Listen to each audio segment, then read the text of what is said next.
किसान आंदोलन यहाँ चल रहा है, यहाँ पर रात में किसान डीजे बजाते हैं और डांस करते हैं। मतलब किसान का मतलब क्या है, क्या समझ रहे हैं आप किसान का मतलब? कि किसान कुछ जानता नहीं है, किसान बेवकूफ़ है, किसान के बच्चे शौक नहीं करते, मतलब आप समझते क्या है? मतलब किसान डीजे भी नहीं बजा सकता है?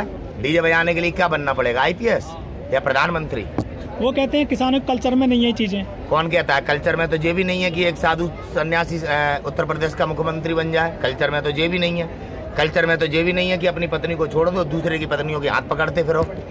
कल्चर में तो ये भी नहीं है। कपिल मिश्रा ने बताया दिल्ली विधानसभा में कि नरेंद्र मोदी जी को पीछे वाले गेट से महिलाएं आती हैं, आज इनकी पार्टी में है।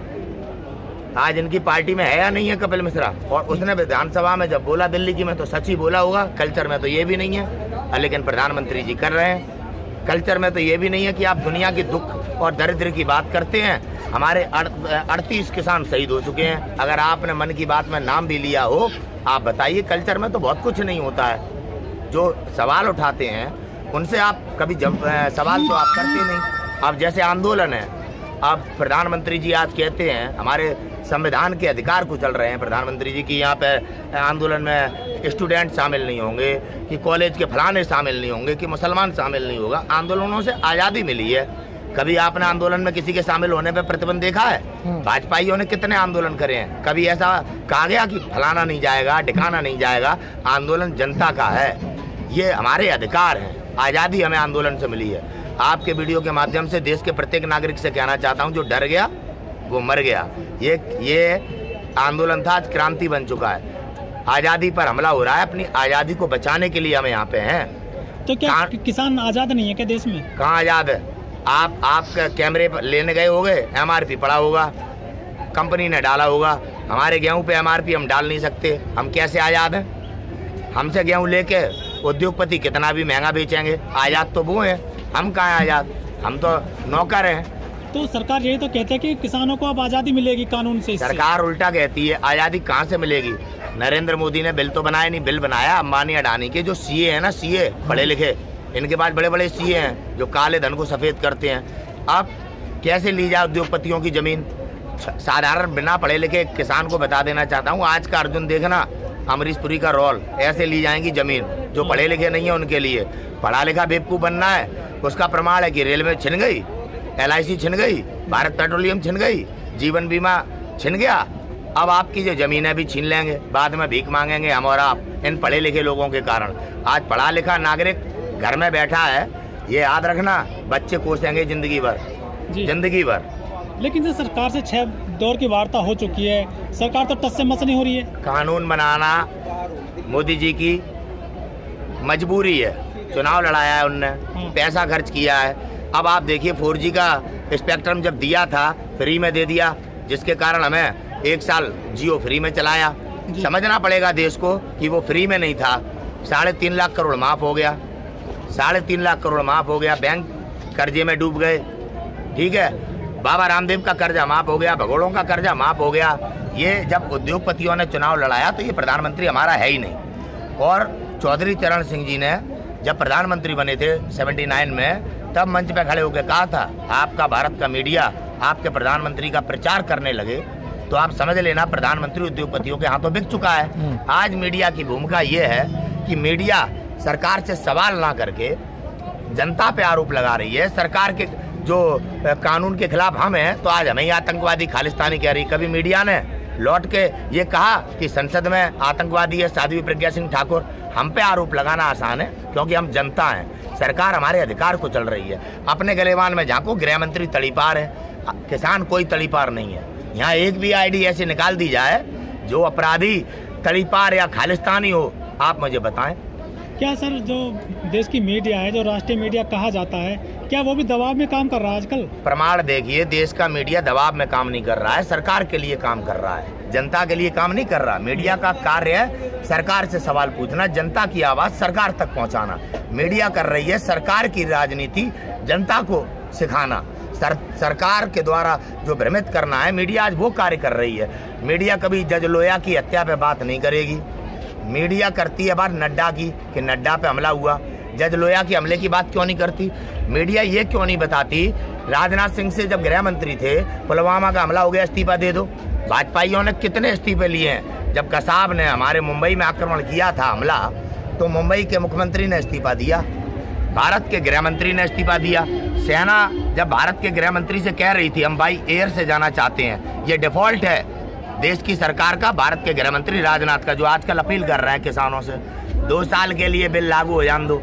ये इनकी मानसिकता आज पूरे देश को समझनी चाहिए कि बिल में बहुत बड़ा षड्यंत्र है। जब आज माफी मांग के बिल लागू करना पड़ रहा है, ऐसा इतिहास में कभी नहीं हुआ। तो क्या जो सरकार है वो गुमराह कर रही है किसानों को? आज तक गुमराही करती आई है सरकार ने ऐसा कौन सा काम किया है जिसे हम गुमराह होना ना माने।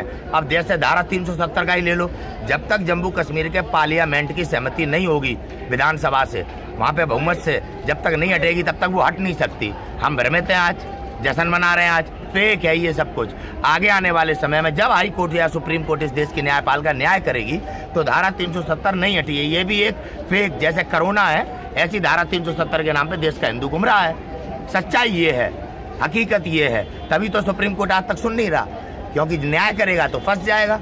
इन सर वोट में तो वोट देने वाले लोग हैं इनके। अब वोट ईवीएम करा रहा है ना, अभी बिहार में देखा नहीं आपने क्या, वोट ईवीएम। अगर जब इन्हें ये मालूम है, इन्हें बिहार की महिलाओं ने वोट दिया, मोदी जी को मालूम है, कैसे ये ऐसा चीज देख लेते हैं, कभी कपड़े से पहचानते हैं। अब ईवीएम में वोट पड़ा, प्रधानमंत्री कह रहा महिलाओं का धन्यवाद का, देखे आए थे प्रधानमंत्री, ये भ्रमित नहीं कर रहे तो क्या कर रहे हैं। अच्छा नितिन जी, बड़ा सवाल ये है, जो बीजेपी के बड़े नेता हैं वो जो कहीं भी चुनाव होता है उससे पहले कह देते हैं कि हम इतनी सीटें लेकर के आएंगे, आखिर इनको कैसे जानकारी हो जाती है?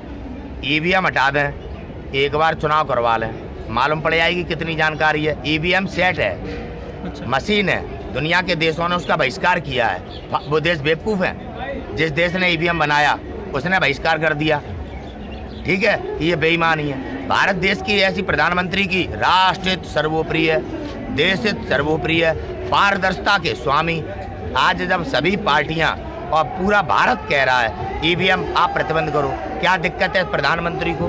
देश को समझना चाहिए कि प्रधानमंत्री हमारे अधिकार छीन रहे हैं। देश में हमारे अधिकार देखो, आदित्यनाथ योगी कानून के नाम पे आज हम ट्रैक्टर पे अपना नाम नहीं लिख सकते, कल हम अपने बाप का नाम नहीं लिख सकते।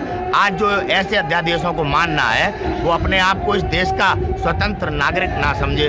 हम इनके ऐसे कानून नहीं मानते जिसकी इजाज़त संविधान नहीं देता, चाहे प्रधानमंत्री बनाए, चाहे गृह मंत्री बनाए, चाहे मुख्यमंत्री बनाए। संविधान से बाहर, संविधान के दायरे से बाहर हम कोई कानून नहीं मानते। हम देश में संविधान के आधार पर चलते हैं, संविधान के बिना पर आज हम आज़ाद हैं।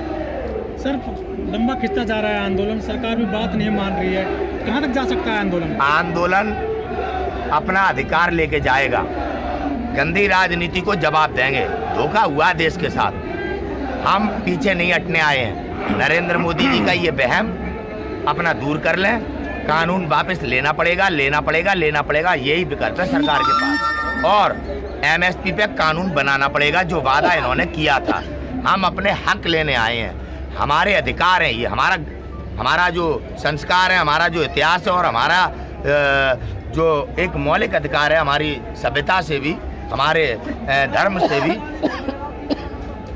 अगर हमारे ऊपर हमारे अधिकार जो हम लेने आए हैं, हमारे ऊपर कोई आत्मघाती हमला करता है तो मैं आत्मरक्षा करने का अधिकार संविधान भी देता है और हमारा धर्म भी देता है। गांधीपूर्ण तरीके से हम आंदोलन कर रहे हैं। सरकार को सुननी चाहिए, सरकार गुमराह कर रही है पूरे देश को। ये आज देश देख ले, सोच ले, समझ ले। सर यहाँ पे जो टिकैत हैं, राकेश टिकैत जी प्रवक्ता हैं, बताया गया कि उनको धमकी मिली है किसी अज्ञात टेलीफोन नंबर से। ऐसा जिसने अभी किया है उसके लिए बड़ी दुख की बात है। उसे ये समझना चाहिए कि आपकी लड़ाई लड़ रहे हैं राकेश टिकैत जी, चाहे आप अपराधी हों, चाहे सुपारी किलर हों, चाहे डॉन हो। आप ये समझो ये देश के गरीबों की लड़ाई है, उनके बच्चों की लड़ाई है। अपने अंदर मानवता जीवित रखो। राकेश टिकैत जी ऐसे व्यक्ति नहीं है कि आप उनकी सुपारी लो या आप उन्हें धमकी दो। कैसा भी व्यक्ति हो, किसी भी चरित्र का व्यक्ति हो, प्लीज़ इस बात का ध्यान रखना, जो आपके लिए, देश के लिए आवाज़ उठाता हो, कभी भी उसके ऊपर हथियार मत उठाना। कम से कम अपनी इस मानवता को जिंदा रखना। जिसने भी धमकी दी उससे मेरा बस यही निवेदन है कि ऐसी भूल मत करना। आज देश की इन परिस्थितियों में उसे पहले देखना, याद रखना इस बात को। सर जो किसान आंदोलन चल रहा है पूरे दिल्ली के आसपास या पूरे देश में, वहाँ पर जो राष्ट्रीय मीडिया के जो कर्मचारी जाते हैं, पत्रकार जाते हैं, कैमरामैन जाते हैं, उनके साथ में जो है धक्का press the bell icon on the YouTube app and never miss another update.